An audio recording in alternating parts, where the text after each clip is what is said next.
নমস্কার, my story my blog চ্যানেলের আরেকটি নতুন দিনে আপনাদের সবাইকে স্বাগত। আশা করি সবাই খুব ভালো আছেন। আজকে হচ্ছে সরস্বতী পুজোর সকাল। আমি ভিডিওটা তো পরের দিন পোস্ট করছি, কিন্তু এটা সরস্বতী পুজোর দিনকার ভিডিও। আর আমি এখানে সৃষ্টিকে একদম সকাল সকাল ঘুম থেকে উঠিয়ে একদম গরম জলে স্নান করে নিয়ে এসেছি। আমি উঠে গেছি ৫টার সময়। উঠে আগে নিজে স্নান দান করে নিয়েছি। তারপরে সৃষ্টিকে একদম উঠিয়ে বাথরুমে নিয়ে গেলে একবারে স্নান করিয়েই তারপরে নিয়ে এসেছি। এত সকাল সকাল রেডি হওয়ার কারণ হচ্ছে আমরা আমাদের পাশের বাড়িতে অঞ্জলি দেব। তো ওই বাড়িতে পুরোহিত মশাই নাকি ৭টার মধ্যেই আসবেন। তো এরকম টাইম দিয়েছে, যার জন্য একটু তাড়াতাড়ি রেডি হতে হচ্ছে। আর আজকে এত বাজে ওয়েদার, কি বলবো, আমি জানি না সব জায়গাতেই কিনা, কিন্তু আমাদের এখানে ভোরবেলা থেকে বৃষ্টি হচ্ছে। আর সারাটা দিন ওই একই রকমই ছিল, মেঘাচ্ছন্ন ওয়েদার আর বৃষ্টির দিন। তো সরস্বতী পুজোর দিনটা এরকম মেঘাচ্ছন্ন বৃষ্টি বৃষ্টি থাকলে কেমনই লাগে। বাচ্চারা একটু সাজুগুজু করে বেরোবে, তা না, এরকম রাস্তাঘাট ভিজে কাদা হয়ে গেছে। আর আমার সৃষ্টিকে এই যে সকালবেলায় আমি মানে একটু বিরক্ত করতে নিয়েছি, মানে শাড়ি পরিয়ে দিচ্ছি। যদিও ওর বিরক্তি নেই, ওর ইচ্ছেই আছে শাড়ি পরার। আর এই শাড়িটা তো মা দিয়েছিল জন্মদিনের ভিডিওটাতে, তো আপনারা দেখেছেন যে মা সৃষ্টিকে শাড়ি আর এই যে সাদা হাইনেকটা আর সায়া ব্লাউজ সবই দিয়েছে। তো ব্লাউজটা পরালাম না, হাইনেকটার উপরেই পরালাম, যেহেতু সকালে খুব ঠান্ডা। তো খুব তাড়াতাড়ি রেডি করাচ্ছি, আর বাইরে এখনো অন্ধকার অন্ধকার আছে। আমি তো অনেক আগেই উঠে গেছিলাম। আর সৃষ্টিকে এদিকে সাজুগুজু করাচ্ছি, ও ধৈর্য সহ সাজছে ঠিকই, কিন্তু সাজার পরে বেশ কিছুক্ষণ ভালো থাকে, তারপরে গিয়ে ওর একটু বিরক্ত হয়ে যায়।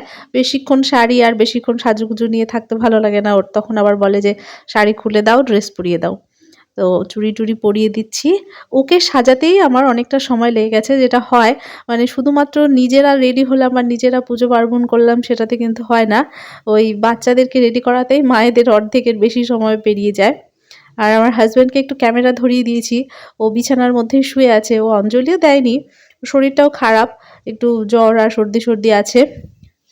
আর ওই জন্য ক্যামেরা ধরিয়ে দিয়েছি, তো ওখানে একটু ক্যামেরা করে দিচ্ছে, যার জন্য সুবিধাই হলো।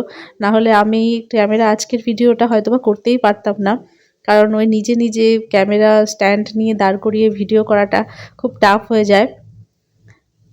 আমার মেয়ের এখনো চোখ মুখ ফুলে আছে, ও কেবলই তো ঘুম থেকে উঠলো। তো চুলটা যেহেতু একটু বড় হয়েছে, ওই জন্য ভাবছি যে খোপা করে দেবো। খোপা করে দিলে বেশ ভালোই লাগবে।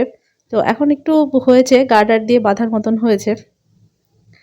আর আমাদের এরকম তাড়াহুড়ো বা ব্যস্ততার কারণ হচ্ছে আমরা বাড়িতেও পুজো দেব। বাড়িতে বলতে আমার ঠাকুরের সিংহাসনে তো সরস্বতী ঠাকুর আছে। আপনারা হয়তো অনেকে খেয়াল করেছেন। তো ওই সরস্বতী ঠাকুরটাকে একটু মালা টালা পরিয়ে তারপরে ফুল জল দিয়ে পুজো করব। তো ভাবছি ওখানে ঠাকুরমশাই আসার আগেই যদি বাড়ির পুজোটা দিয়ে নিতে পারি তাহলে খুব ভালো হয়। ওই জন্য আরও বেশি তাড়াহুড়ো। সৃষ্টিকে যে রেডি করিয়ে ওই বাড়িতে আগে পাঠিয়ে দেব, পাশের বাড়িতেই। তো তারপরে আমি পুজো দিয়ে তারপরে ওখানে যাব, যদি না ঠাকুরমশাই চলে আসে। আর যদি চলে আসে তাহলে আমার পুজোটা পরেই হবে, ঘরের পুজোর আর সরস্বতী ঠাকুরের পুজো। আমার হাজব্যান্ডের ইচ্ছে ছিল এবার বাড়িতেই সরস্বতী পুজো করার। আসলে এই বাড়িতে তো প্রথমবার পুজো হতো সরস্বতী পুজো। তো কিছুদিন আগেই জন্মদিন গেল সৃষ্টির, তো সেই ভিডিও তো আপনারা দেখেছেনই। তো ওই ধাক্কায় এখনও কুলিয়ে উঠতে পারিনি, মানে খুব পরিশ্রম হয়েছে। তো এখন আবার পুজো। তো ভাবলাম এখনও তো সৃষ্টি ছোট আছে, সরস্বতী পুজো বাড়িতে করা যাবে। আর প্রত্যেক বাড়িতেই, আশেপাশে সব বাড়িতেই পুজো হচ্ছে, আর সব বাড়ি থেকেই নিমন্ত্রণ করেছে, অঞ্জলি দেওয়ার কথা বলেছে। তো ভাবলাম এবারটা পাশের বাড়িতেই দিই, তারপরে একটু বড় হোক ও, তারপর থেকে তো বাড়িতে দিবই। আমি যখন ছোট ছিলাম আমার বাড়িতে প্রতি বছর সরস্বতী পুজো হতো। আর আমাদের বাড়িতে আশেপাশের কয়েকটা বাড়ির ছেলে মেয়েরা বাচ্চারা চলে আসতো অঞ্জলি দিতে, আমার বান্ধবীরা চলে আসতো। তো ওই দিনটা খুব মজার ছিল দিনগুলো। আর ওই দিনগুলোকে খুব মিসও করি। এখানে এবার ছাদে চলে এসেছি ফুল তুলে নিতে। এখন একটু আলো ফুটেছে, কিন্তু সূর্যের আলো ফোটেনি, মানে একটু পরিষ্কার হয়েছে। একটু বেশি পরিমাণে ফুল তুলে নিচ্ছি, তার কারণ আমি একটু মালাও গাঁথবো। আমার বাড়িতে যে ছোট্ট সরস্বতী ঠাকুরের প্রতিমা আছে তাকে একটু মালাও পরিয়ে দেবো। আমি হাজব্যান্ডকে বলেছিলাম যে মালা নিয়ে এসো, মানে বাজার থেকে।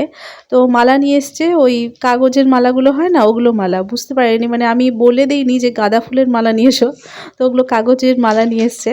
তো ভাবলাম বাড়িতে তো অনেক ফুল আছে, তো এগুলো দিয়েই মালা হয়ে যাবে। আর এই দেখুন আমার ছাদ বাগানের চন্দ্রমল্লিকা আর ডালিয়াগুলোও এখনও বেশ ভালোই আছে।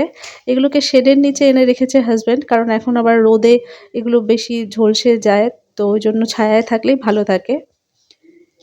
আর এখানে অনেকগুলো করেই ফুল ফুটেছে। এর পরবর্তীতে হয়তো আপনারা যে ভিডিও দেখবেন সেখানে এতগুলো কলি নেই, কারণ ওই ভিডিওটা আমি আগে করে রেখেছি, কিন্তু ওটা পোস্ট করতে আমার একটু দেরি হচ্ছে। ওই জন্য পরের ভিডিওটা, মানে আজকের ফুল গাছ ভর্তি ফুল আছে এরকম ভিডিওটাই আগে পোস্ট করা হয়ে গেল।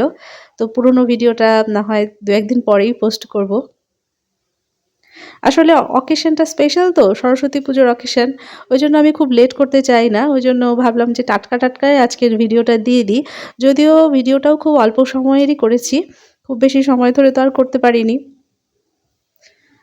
আর বাইরে পুজো দিয়ে এসে বাড়িতে আবার রান্নাবান্নাও আছে, কারণ সৃষ্টি খিচুড়ি খেতে খুব একটা ভালোবাসে না। ওই বাড়িতে যদিও খিচুড়ি খাওয়াবে, কিন্তু ও ভাত ছাড়া খুব একটা কিছু খেতে চায় না। ওই জন্য বাড়িতে আবার রান্না করে নিতে হবে। যে বাড়িতে পুজো দিতে যাব সেই বাড়িতে কিছু ফলও দিব, ফল ফুল সব কিছুই দেব। তো ওই জন্য আমি ওই বাড়ির জন্য যেগুলো দেব সেগুলো তুলে নিচ্ছি। আর নিজের বাড়ির জন্য এখনও ওরকম আলাদা করিনি, যখন পুজো দেব তখন সব গুছিয়ে নেব।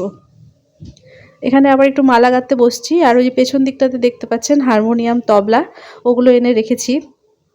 সরস্বতী মা তো শুধু বিদ্যার দেবী না, বিদ্যার সঙ্গে গান বাজনা সব কিছুর দেবী, তো ওই জন্য গান বাজনার জন্য হারমোনিয়াম তবলাগুলোও পাশে রাখতে হয়।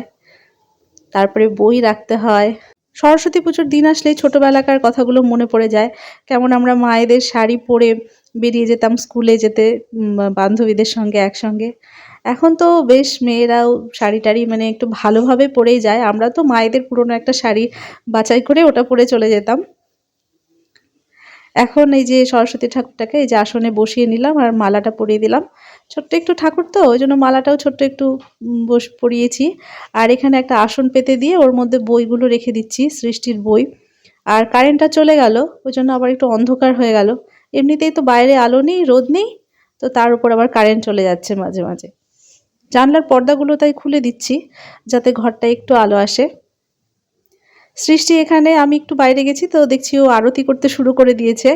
পুজো এখনো আমার দেওয়া হয়নি, ও আগেই দেখি বসে প্রদীপ আর ধূপকাঠি দিয়ে আরতি করছে। তো ওর যেরকম মন চায় ও করুক, বেশ ভালোই লাগছিল দেখতে। আর সৃষ্টিকে সাজানোটা কেমন হয়েছে আপনারা বলবেন তো। আমি খুব বেশি সাজাতে পারি না। ও যদিও আরেকটু সাজতে চেয়েছিল, ও বলেছিল ফেস পাউডার আইলাইনার এগুলো দিয়ে দিতে, কিন্তু অত সকালবেলা আমি আর ওকে দিয়ে দিলাম না। এমনিতেই ঘুম ঘুম চোখ, মুখ চোখ ফুলে আছে।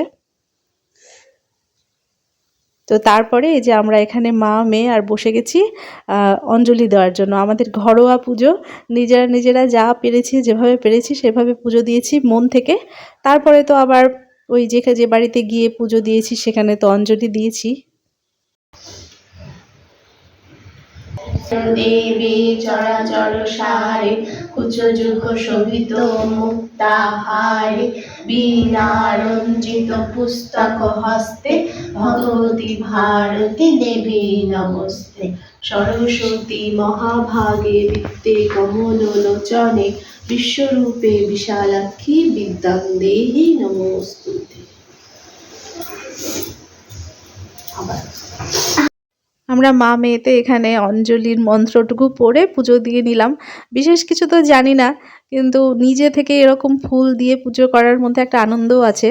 ছোটবেলাতে যখন এরকম পুজো হতো, ব্রাহ্মণ চলে যাওয়ার পরে আমি আবার অঞ্জলি দিতাম, নিজের ফুল হাতে করে নিয়ে আবার ঠাকুরের সামনে বসে আবার মনে মনে মন্ত্রটা পড়ে তারপরে দিতাম। মনে হয় সন্তুষ্টি পাই না। ঠাকুর যত বিদ্যা বুদ্ধি দেয় তত ভালো, আমাদের বিদ্যা বুদ্ধি একটু কমেই যাচ্ছে দিন দিন, বয়স হচ্ছে। আর এখানে ওই যে বাড়িটাতে পুজো করতে এসেছি অঞ্জলি দিতে, পাশের বাড়িতে, সেখানে যে পুজোর পরে যজ্ঞ হচ্ছে। আর সৃষ্টি এখানে ফুলের পাপড়িগুলো ছাড়িয়ে রাখছে অঞ্জলি দেওয়ার জন্য। আর আজকের ছোট্ট ভিডিওটা এখানেই শেষ করছি। দেখার জন্য অনেক ধন্যবাদ। আপনারা ভালো থাকবেন।